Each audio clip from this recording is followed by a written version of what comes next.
quem já conseguiu o maior tesouro de ser amigo de um amigo, na carona da amizade, no contágio da alegria, na beleza da fraternidade. A Rádio Cultura apresenta A Hora do Voluntário. Apresentação, Felipe Mansur. Alô, amigos da Hora do Voluntário. Hoje o programa sendo puxado por mim, Ivo Valente. Hoje é dia do torcedor colorado, dia do pastor presbiteriano.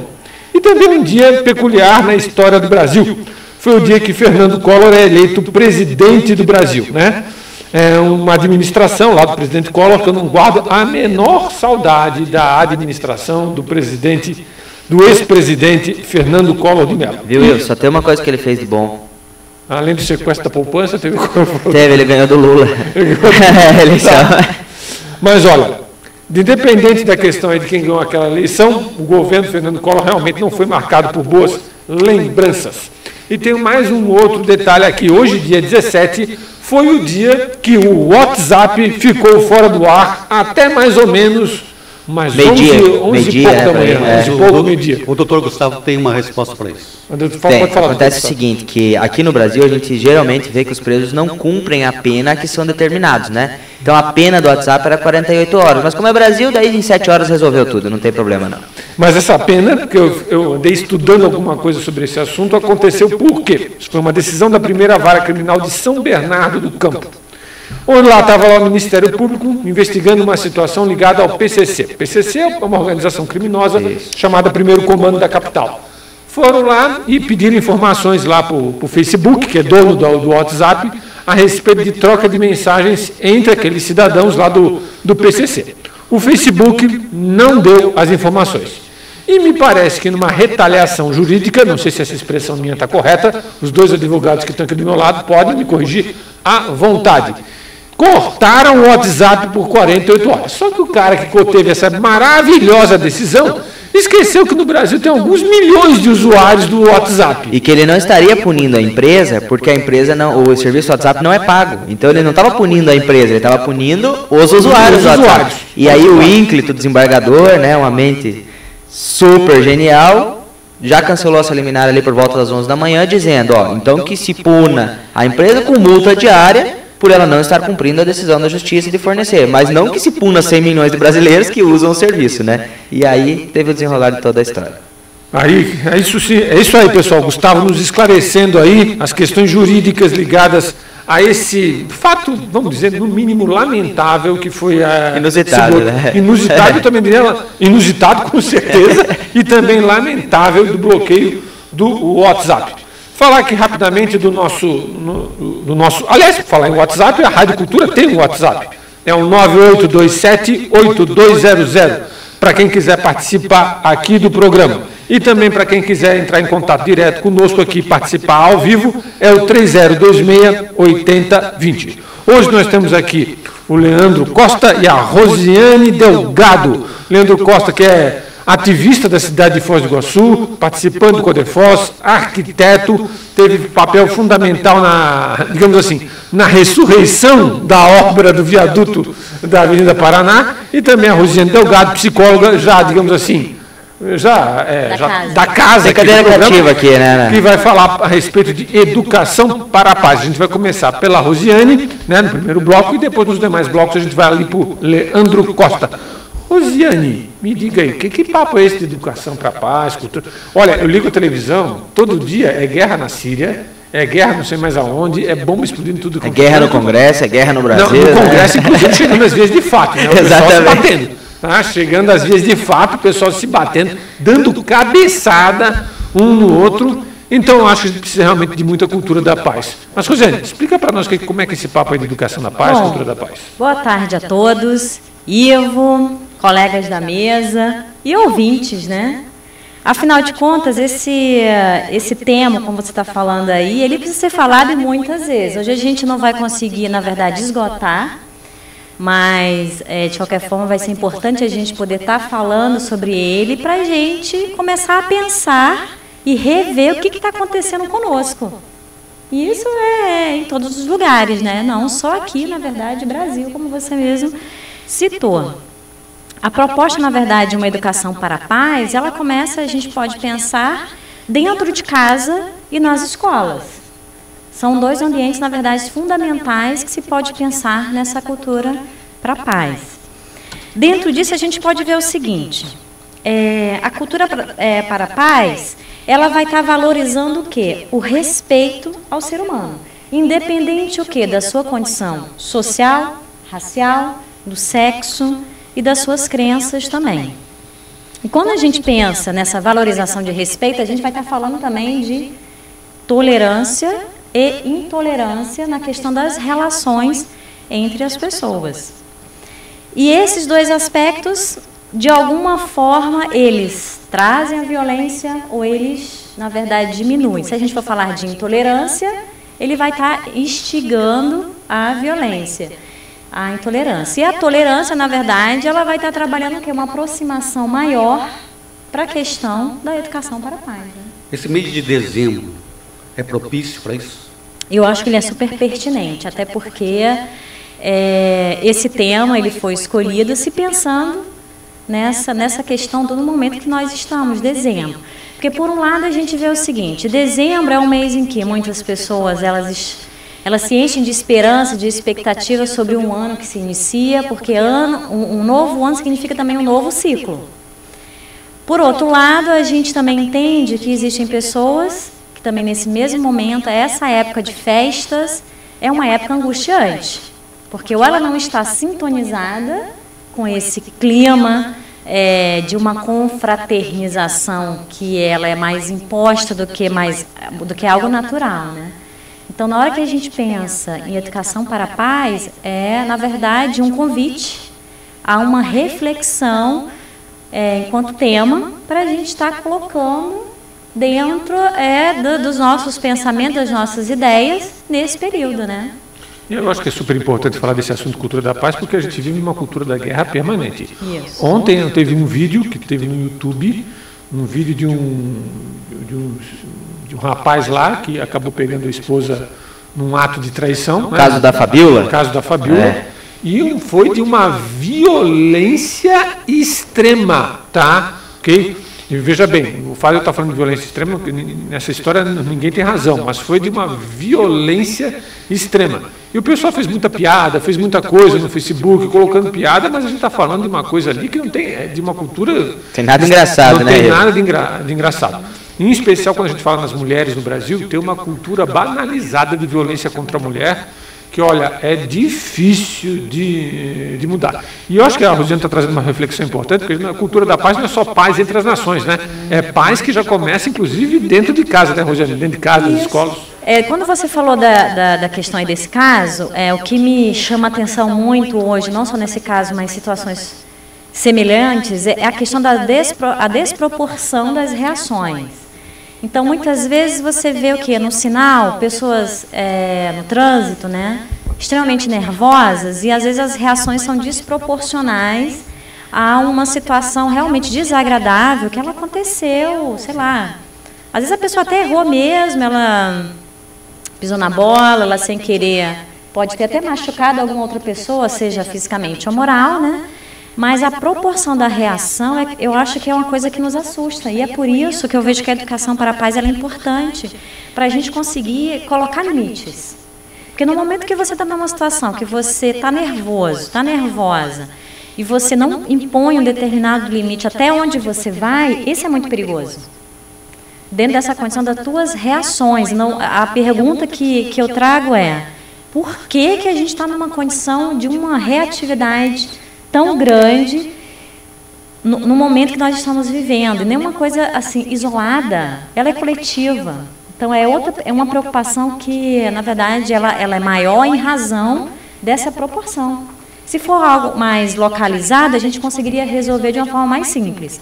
Quando é amplo, então você vê que é um problema generalizado. Por que no trânsito a pessoa tende a ser, vamos dizer assim, um aspecto pejorativo, animal? Discutir no trânsito, mostrar sinais. Essa é uma pergunta interessante, viu, Abel? Eu não saberia te responder exatamente, porque eu acho que existem vários fatores, né? Mas acho que um deles é a nossa impaciência, sei lá, o calor, é a questão, sei lá, de problemas pessoais, mas eu acho que o mais sério que está por trás disso é a dinâmica que a gente vive, em termos de como é que eu lido no meu dia a dia comigo mesmo, na relação com as outras pessoas. Eu acho que tem essa raiz, né? Sem contar que muitas vezes o carro na mão de determinadas pessoas vira arma. Isso é. Tá? Então o que acontece? A pessoa está estressada, está com um monte de problema, está com uma série de situações do nosso dia a dia, e ela vai descontar muitas vezes, não vamos aqui fazer uma afirmação aqui categórica, né? Mas ela pode vir a descontar no carro, tá? E acelerador pode virar gatilho de arma, gente. Isso é sério, isso é delicado. A pessoa desconta do seu processo emocional lá no acelerador, ou então, se acontece alguma coisinha no trânsito, a pessoa já tem uma reação desproporcional. E muitas vezes essas pessoas, engraçado que muitas dessas pessoas que têm reações desproporcionais, elas já andam armadas. E aí sai do carro armado e muitas vezes é maneira de dizer, mas algumas vezes a gente sabe até pela imprensa, faz uma bobagem sem tamanho. E por um segundo de reatividade, como a Rosiane estava colocando, ela pode perder a vida dela toda, pode ficar com a vida dela toda comprometida. Enrolada para sempre, né? Dela e das outras pessoas, né? Eu já tive, você vê essa questão de trânsito, ela é muito complexa, eu acho, porque tem essa perspectiva do motorista com o carro que você trouxe. Eu acho que pontuou muito bem essa questão do carro se tornar uma arma, né, dessa possibilidade muito real. E também, às vezes, a pessoa quando está com um problema, que já tive situações no consultório, era uma pessoa que fazia trabalho com a bicicleta, né, trabalhava o transporte dela, era a bicicleta, e ela estava muito mal, eu não estou bem, eu vou atravessar a rua sem olhar. Então, na hora que você escuta isso, você se apavora, né?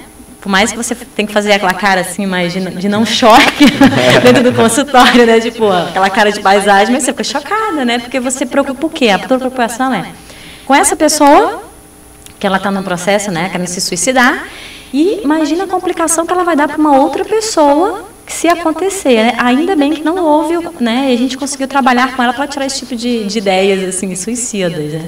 Mas é impactante, você vê o nível de violência e a questão assim, dramática dos processos psicológicos, né, das pessoas. Acho que, Rosiane, vale a pena a gente aproveitar esses minutinhos finais aqui do primeiro bloco para falar também da questão das escolas, tá? Okay. A gente está com problemas sérios de violência nas escolas, problemas sérios de adolescentes fazendo automutilação, fazendo uma autoviolência consigo mesmo.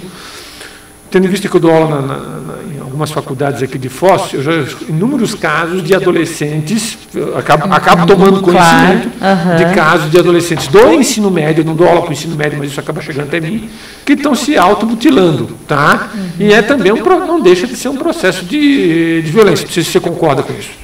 Sim, concordo. Na verdade, eu também tive experiência atuando em escolas a nível municipal, e você vê que são crianças que têm uma faixa etária menor, né? Então, a partir daí, você já observa também situações de violência dentro daqueles contextos de crianças menores, provocadas até por essas crianças mesmo, né? Tem a questão do bullying hoje em dia, né? Que isso acaba incitando uma violência, e muitas vezes, igual vocês falaram, não reage de maneira proporcional, né?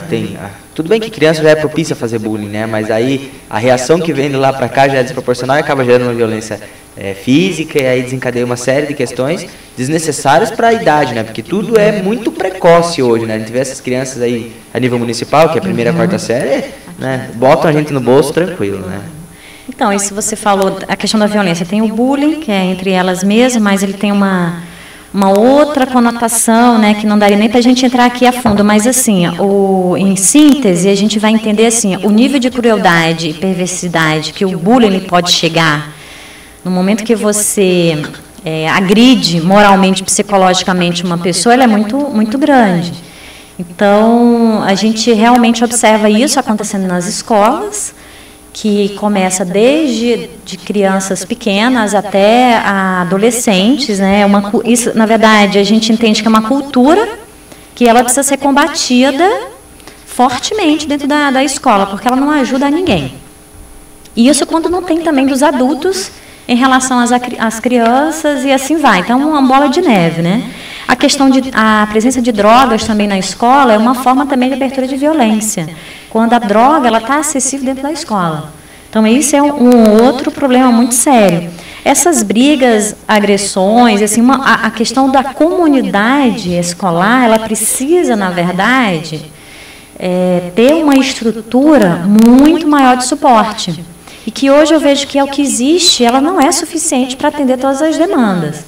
Então, precisaria, a meu ver, né, pode ser que realmente algumas pessoas discordem, mas eu acho que precisaria ter uma equipe de psicólogos, precisaria ter assistentes sociais e enfermeiros. Pelo menos isso. Uma equipe interdisciplinar. Interdisciplinar. Na escola. Com certeza. É isso aí, pessoal. São exatamente 17h15. Queria agradecer aí a participação da Rosiane nesse primeiro bloco. Vou pedir para ela ficar aqui no programa, porque a gente vai começar a conversa lá com o nosso amigo Leandro Costa e tem alguns links que a gente pode fazer de uma situação com a outra. Então é isso aí, pessoal. Vamos para o nosso primeiro bloco comercial e voltamos depois com a Hora do Voluntário.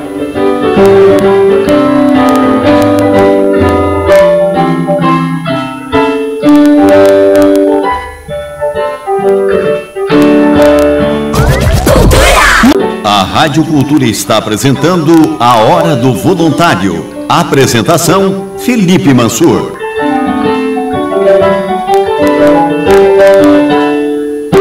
Alô, amigos da Hora do Voluntário. Hoje o programa sendo puxado por mim, Ivo Valente. E vamos começar agora a nossa conversa aqui com o Leandro Costa, com o arquiteto Leandro Costa, que, entre outras atividades que ele faz, que não são poucas, ele também está Codefós, ajudou na questão do viaduto lá da Avenida Paraná, a fazer o viaduto voltar, a obra voltar a funcionar até a obra terminar. E também está ajudando nessa questão do movimento aqui, que é unânime praticamente na sociedade de Foz do Iguaçu, contra o aumento de vereadores. E eu vou passar a palavra aqui para o doutor Abel e para o Gustavo, fiquem à vontade, para fazer as perguntas aí para o Leandro. Só para a gente dar um início, Gustavo, Leandro, hoje, meio-dia e meio, terminou uma reunião do prefeito com os médicos, com a representação deles, e não houve assim um acordo, houve uma proposta do prefeito dizendo, olha, só tenho tanto, só posso pagar tanto. Na parte da tarde, o prefeito também teve uma reunião com as casas de apoio, casas lares aqui de Foz do Iguaçu. Não houve acordo, recebi um comunicado agora de uma das casas, dizendo que a proposta não tem como aceitar. Ou seja, a prefeitura está dizendo que não tem dinheiro.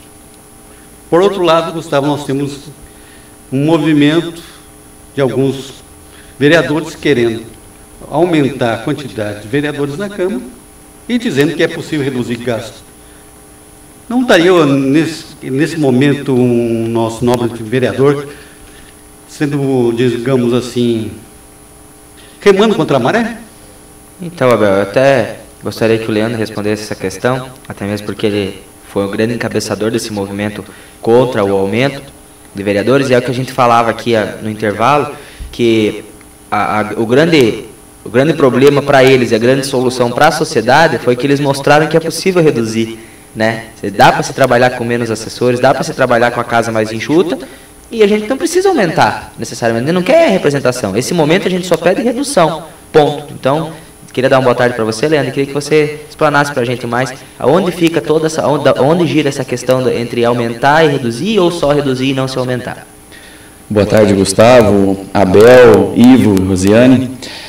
Muito boa tarde também a todos os ouvintes da Rádio Cultura. Veja que o momento que a gente vive é interessante, né? Enquanto nas nossas empresas, nas nossas casas, né, a gente vive um momento de contenção de despesas, redução de custos, né, em função de todo esse disparate de gasto, de corrupção que a gente tem visto no país inteiro, a gente se depara com ações como essa da Câmara de Vereadores, né, querendo aumentar o número de vereadores, e nós enxugando, temos que demitir nossas empresas, porque nós não estamos aguentando a carga tributária que a gente tem, os custos todos. A prefeitura, com o problema de repasse para o hospital, né, parece que os órgãos públicos, o ente público, vive um mundo alheio ao restante de toda a população. Então é algo que nos choca, que nos deixa indignado, e por isso nos leva a criar movimentos, a criar ações para tentar combater esses desmandos, né? Então essa é a motivação, né? E tem um lado, por incrível que pareça, né? Esse ato da Câmara de Vereadores, esse projeto para aumento do número de vereadores, tem o lado positivo, porque acaba unindo as pessoas, né? Nesse grupo que nós movimentamos, que nós articulamos, nós colocamos frente a frente empresários que comercialmente às vezes nem se falam, nem se dão bem, mas estão ali unidos, imbuídos de um assunto comum que é para o bem de todos. Então é interessante e tem o seu lado positivo, né? A gente tem que tirar o lado bom da coisa, né? Apesar de toda a tristeza que é o negócio, a gente ainda tira o lado bom. E eu vejo que nós temos que batalhar muito para conter esse tipo de ação e a população precisa estar unida. Leandro, você citou um assunto que para mim é de particular importância. No Brasil, e não é só em Foz do Iguaçu, parece que a classe política vive num mundo à parte. Vive numa realidade totalmente diferente do resto da realidade da população. Para você, não sei se... Claro que esse é um tipo de assunto que daria, acho que uma tese de doutorado, tá? Mas, para você, como que você interpreta isso? O que você pensa sobre isso? Sei que a gente não vai chegar a nenhuma resposta definitiva a respeito desse tema, tá? Mas eu queria ver a sua opinião, porque isso que você falou eu acho que é importantíssimo. A classe política do Brasil, incluindo a classe política de Foz do Iguaçu, parece que vive num mundo à parte. Eu acho que, assim, eu pertenço ao Conselho de Arquitetura e Urbanismo do Paraná, e lá eu sou coordenador da da Comissão de Ética e Disciplina do Conselho. Em função disso, eu passei a estudar um pouquinho mais a respeito de ética, né? E eu acho que é esse o maior problema que a gente tem hoje. Eu tenho lido e ouvido bastante o professor Dr. Clóvis de Barros Filho, que vocês devem conhecer, e ele define a ética como a inteligência compartilhada em benefício da melhoria da convivência, né? E é exatamente o que falta para a nossa classe política, né? Porque o benefício é só para eles, né? Eles não estão vendo o benefício e a melhoria da convivência de toda a população, né? O benefício é deles. Então está muito relacionado a isso, e por isso que a gente ouve falar muito da questão ética, né, em todo esse processo. Então é o que falta, é somente isso que falta, né? Somente isso. O duro é que né? É um abismo, né? E isso é um abismo, exatamente, e vai muito tempo para a gente conseguir corrigir isso. É um somente, mas é um somente que é super importante, né? Eu traduziria naquelas faixas que a gente vê direto, né? Não me representa, né? Não nos representam. Isso é terrível, porque nós colocamos essas pessoas lá, né? E como não nos representam? E o principal papel delas, por incrível que pareça, é nos representar, né? Então você vê a grande contramão, a grande crise ética que a gente vive, né? Eles não nos representam, mas estão lá para nos representar. Leandro, pode falar. Você diria que a função, por exemplo, hoje de vereador é uma função, digamos assim, profissional? Pelo que a gente vê na nossa Câmara mesmo, né? Tem vereadores aí que estão 4, 5 mandatos, né? Que não deveria acontecer, né? Você tem que dar a sua contribuição, assim como nós fazemos nas entidades que a gente pertence, voluntariamente, exatamente, que a gente vai dar a nossa contribuição por 1 ou 2 mandatos no máximo, e a gente fica buscando outras pessoas para nos suceder e dar continuidade a um trabalho, né? Coisa que a vereança, eles não têm esse papel, essa função, né? Eles querem dar continuidade e nunca mais sair dali, né? E aí vem os seus filhos, vem netos e vem, a gente vê isso constantemente. E virou uma profissão, né? Não, virou um negócio até certo ponto, né? Com certeza, a gente sabe. Pelo jeito não é um negócio rentoso, porque estão dizendo que lá que se diminuir o salário, vão cair fora. Pois e por que sem contar que tem outros ganhos, né? Todo mundo sabe que vem, né? Que não é bem na folha do salário que vem da pessoa. Eu acho assim, se não está satisfeito com o que você está ganhando ou com o que você está fazendo, saia. Eu acho que é a melhor forma de resolver o problema, né? Se eu tivesse insatisfeito com a minha empresa, eu fecharia ou sairia dela, né? Mas e se tem alguém que não está satisfeito, tem que sair. Eu acho que essa é a melhor forma. Eu acho que o doutor Gustavo ele lembra alguns pontos de alguns projetos apresentados pelos vereadores no ano passado, de relevância. O que me vem na memória agora aqui, aquele que tem bastante... Tinha o dia do mate, não tinha? Tinha o dia do mate, foi aprovado, né? Do tererê. Alta relevância, dia do tererê, é verdade. Tem outro que foi proposto por um vereador aqui em Foz, que é proibir cerol em linha de pipa, também um projeto de bastante relevância. Tem um outro que vem na memória agora, que é instituir o Dia Sem Carne nas escolas municipais, rede municipal, ou seja, um dia não come carne.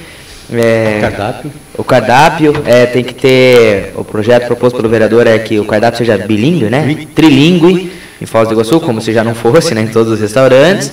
Todo posto de saúde ter um indicativo que ali tem uma farmácia. Tem uma farmácia. Responsabilizar os donos de estacionamento por furto dentro dos carros, como se isso já não fosse regulado pelo próprio Código de Defesa do Consumidor, que é uma lei federal, né? Ou seja, está chovendo no molhado, né? Enfim. Então são bastante projetos, Abel. A gente pode ficar aqui até amanhã discutindo de extrema relevância para o município de Foz do Iguaçu. Depois do comercial, vocês vão citar mais alguns desses projetos aí altamente relevantes para o município de Foz do Iguaçu. Pessoal, são exatamente 17h30. Nós vamos para o nosso segundo bloco comercial e já voltamos com a Hora do Voluntário.